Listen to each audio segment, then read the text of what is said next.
नमस्कार दोस्तों, यह है ज्ञानधारा चैनल। तो प्रश्नों को सॉल्व करने की इस श्रृंखला में आगे बढ़ते हैं और आज हम लोग पेपर सॉल्व करेंगे यूपी पीजीटी 2013 के अंतर्गत भूगोल से पूछे गए प्रश्नों के बारे में। तो जो पहला वीडियो है उसमें हम लोग बात करेंगे कुल 50 प्रश्नों की। अगले वीडियो में हम लोग अगले 50 प्रश्नों की बात करेंगे और तीसरे वीडियो में हम 25 प्रश्नों की बात करेंगे। क्योंकि आपको मालूम है कि यूपी पीजीटी के अंतर्गत कुल मिलाकर 125 प्रश्न पूछे जाते हैं और प्रत्येक प्रश्न का जो भारांक होता है वो 3.4 अंक का होता है। अर्थात कुल मिलाकर जो लिखित परीक्षा होती है वो 425 अंकों की होती है।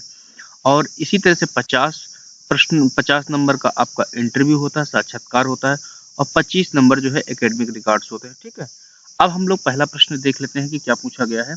पहला प्रश्न है कि प्लेट शब्द का सर्वप्रथम प्रयोग करने वाला विद्वान था। ऑप्शंस दिए हुए हैं आर्थर होम्स, उसके बाद आपका है ट्रूजो विल्सन, ली पिचोन, हैरी हेस। तो आप लोग मुझे बताइए कि कौन सा विकल्प सही हो सकता है। आप दिमाग लगाइए और कमेंट बॉक्स में पोस्ट करिएगा। ठीक है, अब हम तो आपको बताते चले कि जो प्लेट शब्द सबसे पहले ट्रूजो विल्सन महोदय ने दिया था, जो कि कनाडियन भूगर्भवेत्ता थे। और जो जबकि प्लेट विवर्तन की जो शब्द है, प्लेट टेक्टोनिक शब्द, वो मॉर्गन महोदय ने दिया था। स्थलीय दृढ़खंड को प्लेट कहा जाता है और इन प्लेटों की जो औसत मोटाई है वो 33 किलोमीटर है। प्लेट विवर्तन की संकल्पना के अंतर्गत पृथ्वी के भूपटल पर 7 जो बड़ी प्लेटें हैं और जो है लगभग में 20 से अधिक जो है छोटी छोटी प्लेटें हैं। ठीक है, अब आप बताते चले कहीं कहीं पे किताबों में आपको 6 प्लेटें मिलती हैं, कहीं पे 7 मिलती हैं। तो जो सविन सिंह के अनुसार है तो वो 6 प्लेटें हैं। अगला जो प्रश्न है कि ज्योग्राफिया जर्नलिस्ट नामक पुस्तक के लेखक हैं। ऑप्शंस दिए हुए हैं वारेनियस, प्लूवेरियस, हम्बोल्ट, कांट। तो वारेनियस महोदय ने 17वीं शताब्दी में जो है जर्मन के जो भूगोलवेत्ता थे उन्होंने एक रचना रखी जिसका नाम था सामान्य भूगोल या ज्योग्राफिया जर्नलिसिस। यह पुस्तक 2 भागों में विभाजित थी। एक था सामान्य भूगोल जिसके अंतर्गत विश्व भूगोल को उन्होंने डिस्क्राइब किया और दूसरा था विशिष्ट भूगोल जिसमें क्षेत्र विवरण भूगोल को बताया। ठीक है, अब सामान्य भूगोल मानव के गणितीय एवं ब्रह्मांडीय पहलुओं से संबंधित था और जबकि विशिष्ट भूगोल जो है आपका भौतिक एवं मानवीय पहलुओं से संबंधित था।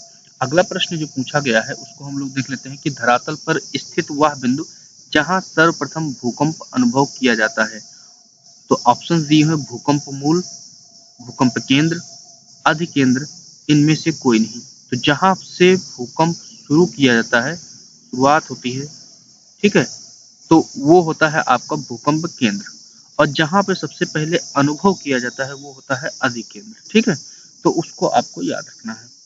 अब जो है अगला जो प्रश्न है उसको हम लोग देख लेते हैं कि कास्ट स्थलाकृति का सर्वोत्तम उदाहरण कहाँ मिलता है। यूगोस्लाविया, फ्रांस, मैक्सिको, चीन। तो यूगोस्लाविया में कास्ट स्थलाकृति की सबसे ज्यादा बृहद उदाहरण मिलते हैं और वो भी जो एड्रियाटिक सागर है उसके उसके तरफ। ठीक है, अब मैं आपसे प्रश्न पूछता हूँ कि यूगोस्लाविया किस महाद्वीप में है। आप कमेंट बॉक्स में पोस्ट करिएगा। अगला जो प्रश्न दिया गया है कि आर्थिक भूगोल किस विषय की शाखा है। ऑप्शन दिए हुए मानव भूगोल, भौतिक भूगोल, नगरीय भूगोल, राजनीतिक भूगोल। तो आपको मालूम है कि आर्थिक भूगोल जो है मानव भूगोल की शाखा। अगर ब्रॉडली हम डिवाइड करें तो मानव भूगोल और भौतिक भूगोल 2 प्रमुख भूगोल की शाखाएं हैं। अब उसके अंतर्गत फिर भौतिक भूगोल में आपका स्थल मंडल, जल मंडल, वायुमंडल, जैवमंडल, पर्यावरण भूगोल को भी सम्मिलित कर देते हैं। जबकि मानव भूगोल के अंतर्गत राजनीतिक भूगोल, सांस्कृतिक भूगोल, आर्थिक भूगोल, अधिवास भूगोल, जनसंख्या भूगोल इत्यादि बहुत से जो है उसकी ब्रांचेस हैं। 5 प्रश्न तक हम लोगों ने देख लिया था। अब हम लोग जो है छठा प्रश्न देखते हैं और आगे बढ़ते हैं। तो जो छठा नंबर प्रश्न पूछा गया कि निम्नलिखित स्थान तथा उद्योग से संबंधित गलत जोड़ा बताइए। कौन सा गलत जुड़ा हुआ है। तो एक तरफ दिया है टीटागढ़ जूट उद्योग, सही है। दूसरा मुंबई लोहा उद्योग, ये गलत है क्योंकि मुंबई में लोहा उद्योग कहाँ है। कोरबा जो है एल्युमिनियम के लिए, धारीवाल ऊनी वस्त्र के लिए। ठीक है, तो ये आपका हो गया। अब जो है मुंबई के बारे में हम लोग बताते हैं कि मुंबई जो है देश की वाणिज्यिक राजधानी है, मतलब कॉमर्शियल कैपिटल ऑफ इंडिया है। ठीक है, और भारत का जो बॉलीवुड है वो मुंबई के नाम से जानी जाती है और जो धारावी है वो एशिया की सबसे बड़ी जो मलिन बस्ती है वो भी मुंबई में है। अगला जो प्रश्न है कि मोना लोआ एक सक्रिय ज्वालामुखी है। हवाई द्वीप का, अलास्का द्वीप का, इटली का, जापान का। तो जो मोना लोआ है वो हवाई द्वीप का है, जो कि क्या है आपका जो है एक सक्रिय ज्वालामुखी है। ठीक है, अब आपको बताते चलें कि जैसे आपको याद करना है कि किस जगह पे कौन कौन से प्रमुख ज्वालामुखी पाए जाते हैं। तो हवाई द्वीप का मोना लोआ होगा, अर्जेंटीना और चिली की सीमा पर ओजोस डेल सलाडो हो गया, अंटार्कटिका के रास द्वीप पे जो है माउंट इरेबस हो गया। ठीक है, इनको आपको याद कर लेना है। अगला जो प्रश्न पूछा गया है कि भारत की निम्नलिखित मिट्टियों में से कपास की खेती के लिए कौन सा सर्वाधिक उपयुक्त है। ऑप्शंस दिए हुए रेगुर मिट्टी, लेटराइट मिट्टी, जलोढ़ मिट्टी, लाल मिट्टी। तो कपास की खेती के लिए काली कपास की मिट्टी कही जाती है, मतलब काली मिट्टी कही जाती है, और उसे ही रेगुर मिट्टी भी कहते हैं। तो काली कपास मिट्टी को स्थानीय रूप से रेगुर कहते हैं, अंतर्राष्ट्रीय रूप से उसे ही चेरनोजम कहा जाता है, और यह कपास की खेती के लिए सर्वोत्तम मानी जाती है। इसमें जो है प्रायः लोहे, चूने, कैल्शियम, पोटास, एल्युमिनियम तथा मैग्नीशियम कार्बोनेट से समृद्ध होते हैं, और इसमें नाइट्रोजन, फास्फोरस और जैविक पदार्थों की कमी होती है। अगला प्रश्न है कि किसने कहा था कि स्थल रूप, संरचना, प्रक्रम तथा समय का प्रतिफल होता है। ऑप्शन दिए हुए हैं वाल्टर पेंग, W.M. Davis, D.G.K. Gilbert, L.C. King. तो आपको बताते चले कि जो ये कहा था वो कहा था W.M. डेविस महोदय ने, और इसे ही कहते हैं ट्रायो ऑफ डेविस। स्थल रूप, संरचना और जो है स्थल रूप जो है किसका प्रतिफल होता है, संरचना, प्रक्रम और समय का। समझ गए, तो स्ट्रक्चर, प्रोसेस एंड स्टेज। ठीक है, तो आपको बताते चले कि डेविस महोदय ने 1899 में भौगोलिक चक्र संकल्पना का प्रतिपादन किया था। उन्होंने बताया था कि स्थल रूपों का निर्माण एवं विकास पर संरचना, प्रक्रम तथा समय का प्रभाव होता है, और इसी आधार पर डेविस महोदय ने यह प्रतिपादित किया था कि स्थल, संरचना, प्रक्रम और समय का प्रतिफल होता है। ठीक है, इसके पहले हमने आपको बताया कि इसे डेविस महोदय का त्रिकूट कहा जाता है। ठीक है, अब जो है हम लोग अगला प्रश्न देख लेते हैं कि भारत में जो है निम्नलिखित जलप्रपातों में गोवा में कौन सा स्थित है। लैंडसिंग जलप्रपात, धुआंधार जलप्रपात, दूध सागर, नोखाली कई जो है प्रपात। तो जो गोवा में स्थित है वो है दूध सागर जो है जलप्रपात, और ये जो है आपका जो है लगभग में मांडवी नदी पर जो है स्थित है। ठीक है, अब जो है अगला जो प्रश्न पूछा गया है कि निम्नलिखित समुद्री धाराओं में से कौन सा हिंद महासागर की धारा नहीं है। ऑप्शन दिए हुए हैं अंगुलहास की धारा, मोजाम्बिक की धारा, दक्षिणी हिंद महासागर की धारा, बेंगुएला की धारा। तो बेंगुएला की धारा हिंद महासागर की धारा न होकर के ये दक्षिणी अटलांटिक महासागर की धारा है। ठीक है, तो ऊपर वाले तीनों जो है इसी के हैं। अब जो है अगला प्रश्न हम लोग देख लेते हैं कि गोखुर झील को जाना जाता है बिल्लाबोंग, मोट झील, वायु, उपयुक्त सभी। तो गोखुर झील को अलग अलग स्थानों पर अलग अलग नामों से जाना जाता है। तो मैदानी भागों में मोड़ के कारण नदी के अवतल किनारे से तीव्र वेग से धारा टकराती है, और इससे वहां पे मोड़ बढ़ते जाते हैं, उनका साइज बढ़ता जाता है, और धारा अवतल किनारे से कटे हुए पदार्थों को उत्तल किनारे पर जमा करती है। इस प्रकार निरंतर अवतल किनारे पर अपरदन और उत्तल किनारे पर जमाव होता रहता है। अत्यधिक कटाव से नदी का मार्ग सीधा हो जाता है और मोड़धार भाग बच जाता है। इसे ही गोखुर झील कहते हैं, या बिल्लाबोंग कहते हैं, या मोड़ झील कहते हैं, या वायु कहते हैं। अगला जो प्रश्न पूछा गया है कि सबसे व्यस्ततम समुद्री मार्ग है स्वेज नहर मार्ग, उत्तर महासा अंतरिक्ष मार्ग, उत्तरी अटलांटिक मार्ग, पनामा नहर मार्ग। तो जो सबसे ज्यादा व्यस्ततम मार्ग है वो दो जो है विकसित क्षेत्रों को जो जोड़ने वाला है वो है उत्तरी अटलांटिक मार्ग। तो उत्तरी अटलांटिक मार्ग जो है पश्चिमी यूरोप और उत्तरी अमेरिका के पूर्वी भाग को जोड़ता है, जिस कारण यहाँ पर व्यापार की दृष्टि से अधिक लाभ होता है, और इस समुद्री मार्ग पर विश्व का लगभग 50 में से 30 मार्ग इसी पे है। ठीक है, अगला जो प्रश्न पूछा गया उसको हम लोग देख लेते हैं कि अटलांटिक महासागर की औसत गहराई कितनी है। ठीक है, the average depth of Atlantic Ocean is. ठीक है, ऑप्शन दिए हुए 400 metre, 4000 metre, 4200 metre, 3900 metre, 3000 metre. तो 3900 मीटर जो है औसत गहराई है अटलांटिक महासागर की। तो स्थल भाग के समान ही जलमंडल में भी उच्चावच पाए जाते हैं। महासागरीय तली का स्वरूप जो है महाद्वीपीय किनारों से लेकर के अत्यधिक गहराई तक भिन्न भिन्न होता है, और महासागरों की जो औसत गहराई है कुल, जो अगर सभी महासागरों को मिला लिया जाए तो वो है आपकी 3800 मीटर, लेकिन अटलांटिक महासागर की जो औसत गहराई है वो है 3900 मीटर। ठीक है। तो अगला जो प्रश्न पूछा गया है कि केनारी ठंडी धारा प्रवाहित होती है अफ्रीका के तट के निकट, एशिया के तट के निकट, उत्तरी अमेरिका के तट के निकट, दक्षिणी अमेरिका के तट के निकट। तो आप बताइए कि केनारी की धारा कहाँ प्रवाहित होती है। तो आपको मालूम है कि केनारी की धारा एक ठंडी धारा है जो कि अफ्रीका के तट पर प्रवाहित होती है। तो आपका विकल्प नंबर कौन सा सही हो जाएगा, ए। अब जो है हम लोग 16 नंबर प्रश्न देख लेते हैं कि क्या पूछा गया है, उसको देख लेते हैं, है कि नहीं। तो आपका जो है 16 नंबर जो प्रश्न पूछा गया है कि भूगोल की प्रकृति में द्वैतवाद निम्नलिखित में से किसमें है। ऑप्शन दी है ग्रामीण एवं नगरीय भूगोल, आर्थिक एवं संसाधन भूगोल, जनसंख्या एवं अधिवास भूगोल, प्रादेशिक और क्रमबद्ध भूगोल। तो भूगोल में प्रकृति में जो द्वैतवाद पाया जाता है वो है आपका प्रादेशिक और क्रमबद्ध भूगोल। ठीक है। अगला जो प्रश्न पूछा गया है कि एक तरफ कथन दिया हुआ, दूसरी तरफ तर्क दिया है कि बिहार भारत का एक पिछड़ा राज्य है, यहाँ के विकास स्तर में क्षेत्रीय भिन्नता मिलती है। तो जो आपका प्रश्न है उसके दोनों विकल्प सही हैं और दोनों जो कथन है, कारण है, वो कथन की व्याख्या करता है। ठीक है। अगला जो प्रश्न पूछा गया है कि कॉस्मोग्राफी शब्द की रचना की। ऑप्शन दिए हुए हैं मैकेंडर महोदय ने, हम्बोल्ट महोदय ने, कांट महोदय ने, टालमी ने। तो जो कॉस्मोग्राफी शब्द है या यूरेनोग्राफी वो तो दिया था हम्बोल्ट महोदय ने। अब आपको बताते चले कि भूगोल की विषय वस्तु में विचार करते हुए हम्बोल्ट महोदय ने एक शब्द की रचना की जिसे कहा कॉस्मोग्राफी या विश्व रचना। और इसमें जो है ब्रह्मांड वर्णन मतलब यूरेनोग्राफी और भूगोल ज्योग्राफी को में विभाजित किया, मतलब कॉस्मोग्राफी को दो पार्ट में कर दिया, एक यूरेनोग्राफी और दूसरा जो है ज्योग्राफी। अब जो है फिर क्या हुआ कि हम्बोल्ट ने भौतिक भूगोल, जलवायु भूगोल एवं वनस्पति भूगोल में महत्वपूर्ण योगदान दिया और कई क्षेत्रों में योगदान देने के साथ साथ भूगोल को काफी ज्यादा विकसित किया। इसीलिए उन्हें आधुनिक भूगोल का संस्थापक भी माना जाता है। अगला प्रश्न है कि विश्व पर्यावरण दिवस मनाया जाता है। ऑप्शन दिए हैं 5 अप्रैल को, 5 जून को, 5 अगस्त को, 5 अक्टूबर को। तो विश्व पर्यावरण दिवस मनाया जाता है आपका 5 जून को। सर्वप्रथम स्टॉकहोम कॉन्फ्रेंस में पर्यावरण संरक्षण के लिए करके विश्व शिखर सम्मेलन का आयोजन 1972 में किया गया। ठीक है। और उसी वर्ष से प्रतिवर्ष 5 जून को विश्व पर्यावरण दिवस वर्ल्ड एनवायरनमेंट डे मनाया जाता है। अगला प्रश्न है कि उष्णकटिबंधीय सदाबहार वन कहाँ पाए जाते हैं। ऑप्शन दिए हुए हैं असम, उड़ीसा, पश्चिम बंगाल, उपयुक्त सभी। तो उष्णकटिबंधीय सदाबहार जो वन है आप कहाँ पाए जा सकते हैं, आप सोचिएगा इसमें से। ठीक है। तो सदाबहार वन का मतलब है कि जहाँ पर ज्यादा वर्षा लगभग 200 सेंटीमीटर से अधिक वर्षा होती हो वहां पे आपके पाए जाएंगे। तो उनमें से आपका जो है सभी क्षेत्रों में पाए जाते हैं लेकिन थोड़े थोड़े पार्ट पाए जाते हैं। ठीक है।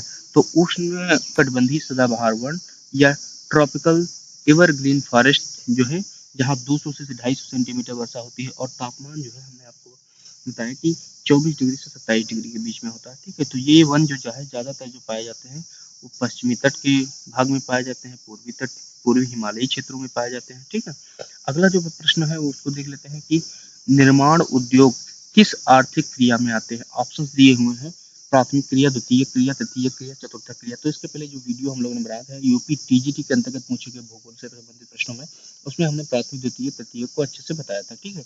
तो निर्माण उद्योग जो मैन्युफैक्चरिंग इंडस्ट्रीज होती हैं वो द्वितीय क्रियाओं के अंतर्गत आती है। ठीक है। तो अगला जो प्रश्न है वो हम लोग देख लेते हैं कि निम्नलिखित में से किस भू आकृति का निर्माण हिमानी अपरदन द्वारा नहीं होता है। ऑप्शन दिए हुए लटती घाटी, गिरिशंग, टार्न, ड्रमलिन। तो जो ड्रमलिन है उसका निर्माण जो है इरोजन के द्वारा नहीं होता है, ग्लेशियर इरोजन की वजह से नहीं होता है। तो हिमानी द्वारा जो निर्मित स्थलाकृतियां हैं वो ज्यादातर कौन कौन सी है, जो अपरदनात्मक है वो है यू आकार की घाटी, लटकती घाटी, सार्क, हार्ड, नुनाटक, भेड़, पेटसिला, हिम, सोपान, फ्योर्ड, तट, पैटर्न, झील, है कि नहीं, एरेट, ये सब जो है आपकी हो गई। और जबकि निक्षेपणात्मक में क्या आते हैं, हिमोड या मतलब मोरेन, ड्रमलिन, केम, एस्कर इत्यादि आते हैं। ठीक है। अगला जो प्रश्न पूछा गया है वो है आपका 23 नंबर प्रश्न कि 2011 की जनगणना के अनुसार जनसंख्या की दृष्टि से उत्तर प्रदेश के निम्न जनपदों का सही अवरोही क्रम है। अब जनसंख्या को जो है क्या करना, अवरोही घटते हुए। ठीक है। तो सबसे ज्यादा किसकी, उसके बाद कम कम करते जाएंगे। तो मुरादाबाद, इलाहाबाद, गाजियाबाद, लखनऊ, लखनऊ, इलाहाबाद, गाजियाबाद, मुरादाबाद, इलाहाबाद, मुरादाबाद, गाजियाबाद, लखनऊ, गाजियाबाद, लखनऊ, मुरादाबाद, इलाहाबाद। तो इलाहाबाद, मुरादाबाद, गाजियाबाद और लखनऊ आपका क्रम सही मतलब क्रम संख्या 3।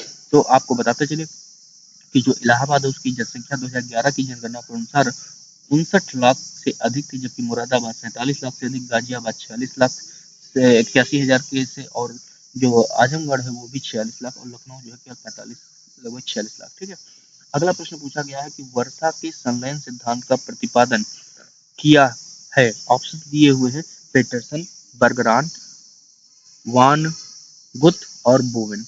तो वर्षा का जो संलयन सिद्धांत है वो E.G. बोवेन महोदय ने प्रतिपादित किया। वर्षा जल या ठोस के रूप में, दोनों रूप में या मिश्रित के रूप में होती है। ठीक है। और जब बर्फ के बड़े बड़े टुकड़े बौछार के रूप में गिरने लगते हैं तो उसे ओला कहा जाता है। ठीक है। और इसमें जो है कई कृत्रिम परतें भी पाई जाती हैं। तो आपने 24 नंबर प्रश्न तक देख लिया है। 25 नंबर प्रश्न देख लेते हैं कि भूगोल को भूदृश्य आकारिकी का कालक्रम विज्ञान मानने वाले भूगोलवेत्ता था। ऑप्शन दिए हैं सावर और डेविस। अब इन्हीं दो में से आप बताइए कौन है। आगे के दो विकल्प हैं उनको हम लोग नहीं देखेंगे, पहले आप इन्हीं बताइए। तो जो क्या है, मॉर्फोलॉजी ऑफ लैंडस्केप, इसकी बात की गई है। तो ये तो आप जानते होंगे, कार्ल ओ सावर महोदय हैं, जो कि अमेरिकन भूगोलवेत्ता थे। ठीक है। और कल्चरल ज्योग्राफी का उन्हें क्या कहा जाता है, फादर भी कहा जाता है। ठीक है।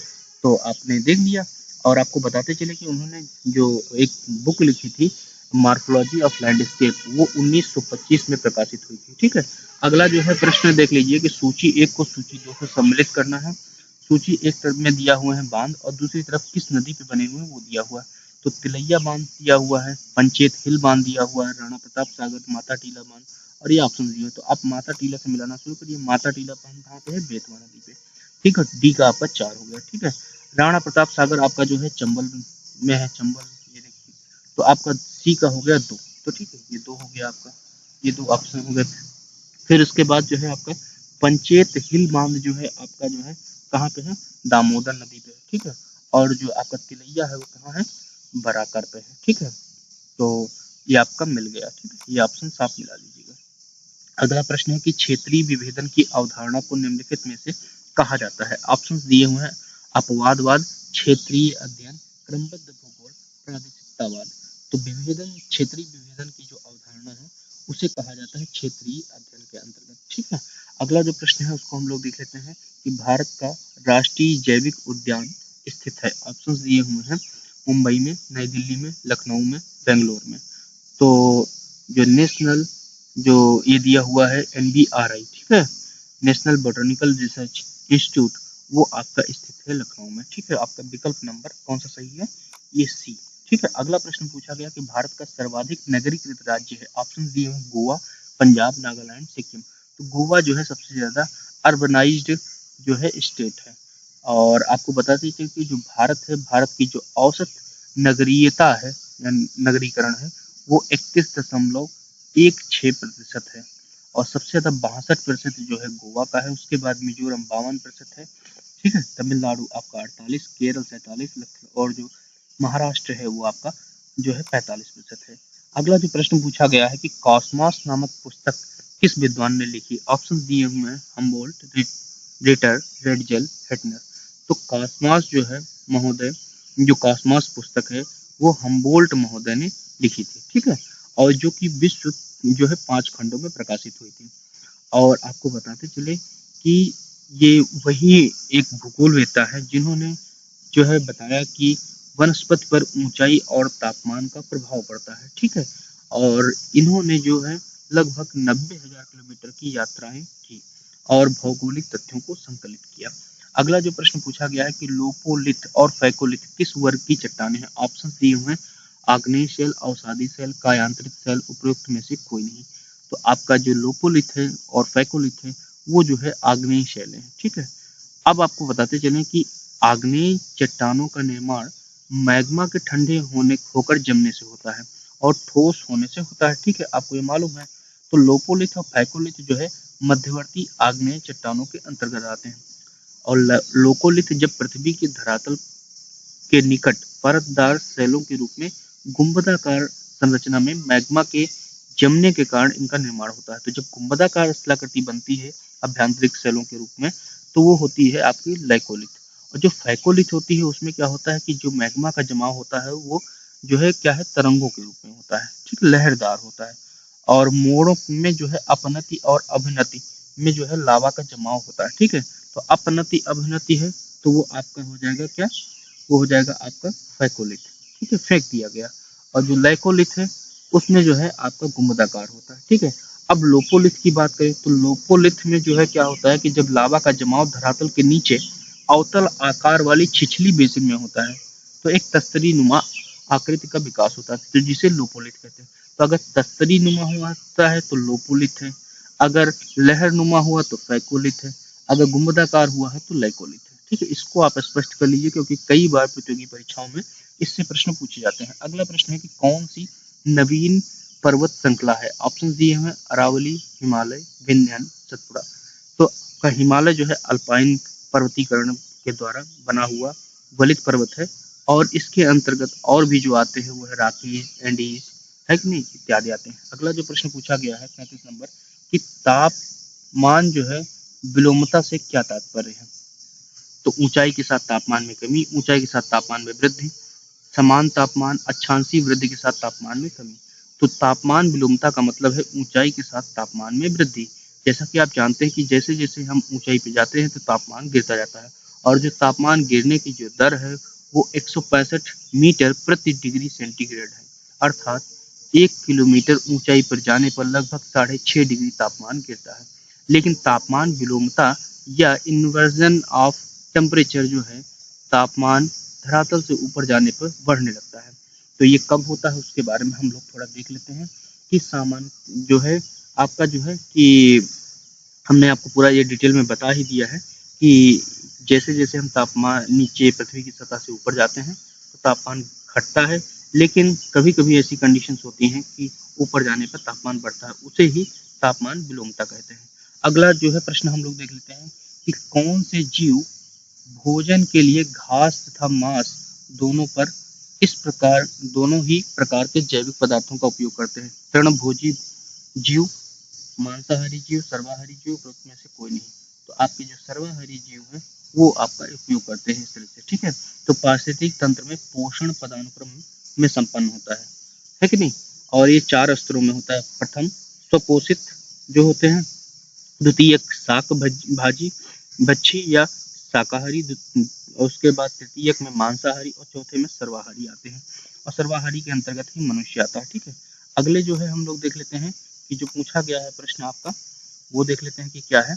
तो अगला प्रश्न जो पूछा गया है वो है आपका कि 2011 की जनगणना के अनुसार भारत में प्रति वर्ग किलोमीटर जनसंख्या का घनत्व मतलब कि पॉपुलेशन डेंसिटी पूछा गया है।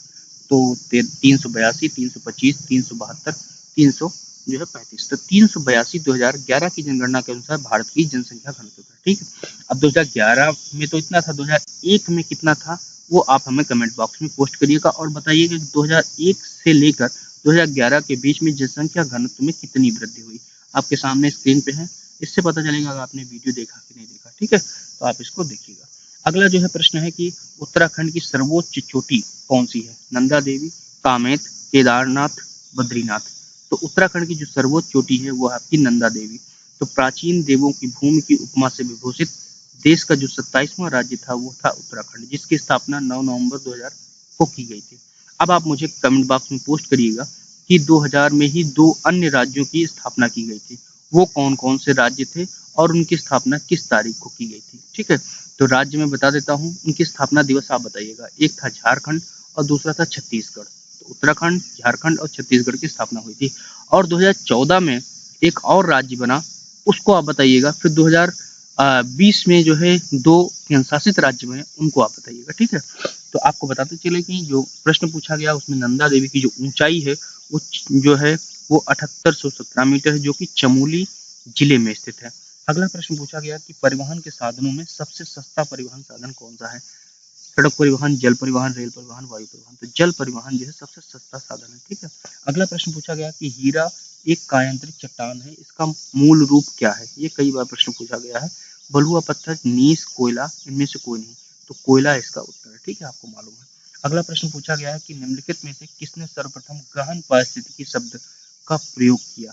ऑप्शन दिए हुए हैं ओडम महोदय ने, रॉनकियर महोदय ने, क्लीमेंट्स महोदय ने, अर्नीस्ट नेस महोदय ने। तो अर्नीस्ट नेस महोदय ने सर्वप्रथम गहन पारिस्थितिकी शब्द का प्रयोग किया था।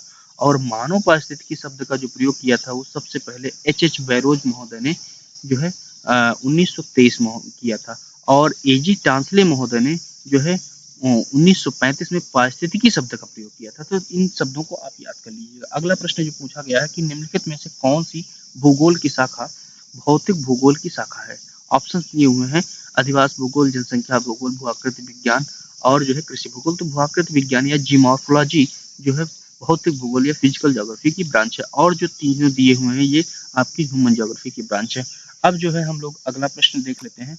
अगला प्रश्न जो पूछा गया है 41 नंबर प्रश्न की चिपको आंदोलन का मुख्य उद्देश्य है। ऑप्शन दिए हुए हैं पेड़ों को बचाना, महिलाओं को बचाना, धर्म को बचाना, शिक्षा को बचाना। तो चिपको आंदोलन जो है वो आपका है पेड़ों को बचाना, जो कि शुरू किया गया था उत्तराखंड राज्य में। और इसी तरह से जैसे उत्तर भारत में चिपको आंदोलन चलाया गया पेड़ों को बचाने के लिए, इसी तरह से एपिको आंदोलन जो है और जो है चलाया गया था साउथ इंडिया में पेड़ों को बचाने के लिए। इसके अलावा मैत्री आंदोलन, तिलाड़ी आंदोलन भी चलाए गए थे। अगला जो प्रश्न पूछा गया है कि भारत में सबसे अधिक रबड़ उत्पादित करने वाला राज्य कौन सा है। तमिलनाडु, कर्नाटक, अंडमान निकोबार, केरल। तो जो भारत में रबड़ का सर्वाधिक उत्पादित करने वाला जो राज्य है वो आपका है केरल। ठीक है। अगला जो प्रश्न पूछा गया है वो हम लोग देख लेते हैं कि भूगोल में क्षेत्रीय विभिन्नता एरियल डिफरेंशिएशन की संकल्पना का जनक माना जाता है। ऑप्शन दिए हुए हैं रेडजल महोदय, मार्थे महोदय, एटनर महोदय और इटास्थनी महोदय। तो हेटनर महोदय को जो है क्षेत्रीय विभिन्नता की संकल्पना देने का जनक माना जाता है। तो अल्फ्रेड हेटनर महोदय ने भूगोल में एक क्षेत्र विवरण विज्ञान या कोरोलॉजिकल साइंस माना है। ठीक है, जिसके अंतर्गत प्रदेशों का अध्ययन किया जाता है। इन्हें 20वीं शताब्दी का अग्रगण्य रीति विधायक माना जाता है। विस्तृत यात्रा के पश्चात उन्होंने एक बहुत फेमस पुस्तक लिखी थी जिसका नाम था यूरोप, जो कि संभवतः 1909 में प्रकाशित हुई थी। अगला प्रश्न है कि वुहान औद्योगिक प्रदेश कहाँ स्थित है। ऑप्शन दिए हुए चीन, इटली, फ्रांस, जापान। तो वुहान जो है आपका चीन में जो है चीन में स्थित है। अब आप बताइए कि वुहान हाल ही में एक वायरस की वजह से बहुत फेमस रहा है। आप बताइएगा कि वो आज हाल में ही सबको परेशान किया हुआ है। आप बताइएगा ठीक है कि कौन सा वायरस है। तो वुहान जो है चीन में 1950 में स्थापित लौह इस्पात कारखाना वहां पे स्थापित किया गया था, और यह चीन के मध्य यांगटीसी घाटी में लियांगहू बेसिन में स्थित है। यह औद्योगिक प्रदेश यांगटीसी नदी की घाटी में कई लघु औद्योगिक प्रदेश हैं। वुहान भी इनमें से कोई एक है। ठीक है। अगला प्रश्न पूछा गया 45 नंबर के निम्नलिखित में से किस वर्ष भारत सरकार द्वारा केंद्रीय गंगा प्राधिकरण का गठन किया गया। ठीक है। ऑप्शन दिए हुए हैं 1975, 1982, 1985 और 1995। तो जो केंद्रीय गंगा प्राधिकरण का गठन किया गया वो किया गया 1985 में। तो गंगा नदी को स्वच्छ रखने के लिए 1985 में गंगा प्राधिकरण का गठन किया गया। ठीक है। इसके प्रथम चरण के अंतर्गत नगरों, कस्बों और के मल जल को संशोधित करने की योजना बनाई गई। 2009 में ही गंगा को राष्ट्रीय नदी का दर्जा दिया गया। 2015 से गंगा की स्वच्छता पर जो है विशेष बल दिया गया। केंद्र सरकार ने कई योजनाओं के तहत इसके जल को स्वच्छ करने का प्रयास किया। अगला जो प्रश्न पूछा गया है कि निम्न पर्वतों में से कौन टर्शियरी पर्वतीकरण का परिणाम नहीं है। ऑप्शन दिए हुए हैं कुनलुन पर्वत, अपलेशियन पर्वत, आल्प्स पर्वत, एंडीज पर्वत। तो जो टर्शियरी पर्वतीकरण का पार्ट नहीं वो है अपलेशियन पर्वत। अब आप बताइए कि अपलेशियन पर्वत कहाँ पर स्थित है। तो आपको बताते चले कि क्रिटेशियस शक से लेके इरा से लेके और प्लीस्टोसीन तक जो है मुख्यतः टर्शियरी युग है कि नहीं, उसके अंतर्गत जो बने हैं Rockies, Andes, Alps, Kunlun, Himalaya इत्यादि बने। अपलेशियन पर्वत जो है हर्सिनियन पर्वत जो काड़ी जो घटना थी उसके अंतर्गत हुआ। तो आप बताइए कि पूरी पृथ्वी पर 4 चरणों में जो है पर्वतों का विकास हुआ। तो पहला अभी अल्पाइन है, दूसरा हर्सिनियन हो गया, तीसरा कैलिडोनियन हो गया, और चौथा कौन सा है आप मुझे विकल्प में पोस्ट करिएगा। आपको मैं सब नहीं बता रहा हूँ जिससे कि आपको भी थोड़ा मेहनत करना पड़े, जिससे कि आप चीजों को सीख सकें। ठीक है। अगला जो है प्रश्न पूछा गया है वो हम लोग देख लेते हैं कि अगला प्रश्न है कि निम्नलिखित में से कौन सा राज्य जलोढ़ मिट्टी सबसे कम है। किस राज्य में सबसे कम जलोढ़ मिट्टी है। ऑप्शन दिए हुए हैं आपके पंजाब, मध्य प्रदेश, तमिलनाडु, बिहार। तो मध्य प्रदेश में जलोढ़ मिट्टी सबसे कम है। ठीक है। तो आपको बताते चले कि जो भारत में जलोढ़ मिट्टी का जो सबसे ज्यादा संकेंद्रण पाया जाता है वो मैदानों में और तटवर्ती भागों में पाया जाता है। ठीक है। अगला जो प्रश्न पूछा गया कि प्रादेशिक भूगोल भूगोल का क्रोड है। Regional geography is a core of geography. यह कथन है किसका? डिकिंसन महोदय का, ब्लास महोदय का, हार्डसोन महोदय का, हर्बर्टसन महोदय का। तो ये है आपका ब्लास महोदय को। इन्हें जो है मानव भूगोल का जनक भी कहा जाता है, संभववाद की विचारधारा का जन्मदाता भी कहा जाता है, ठीक है।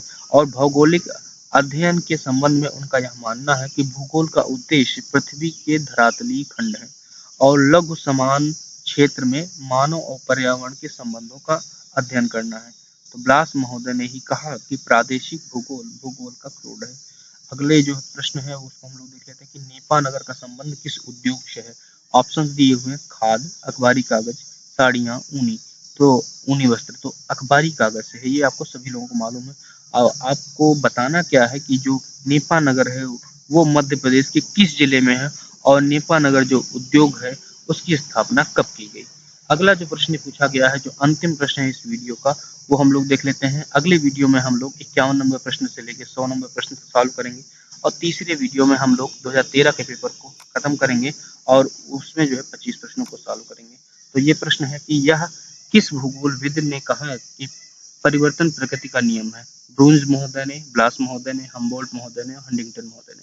तो ये कहा था आपका जीन ब्रूंस महोदय ने। तो जीन ब्रूंस ने अन्योन्य क्रिया का विचार वाइडल डी लाप्लास से प्राप्त किया था, जिसमें उन्होंने पार्थिव एकता के सिद्धांत का प्रतिपादन किया था। ब्रूंस ने कहा कि भौतिक प्रकृति की शांति उसके परिणामों संबंधों में तथा उन संबंधों के परिणामों में एक दूसरे से बंधे हुए हैं।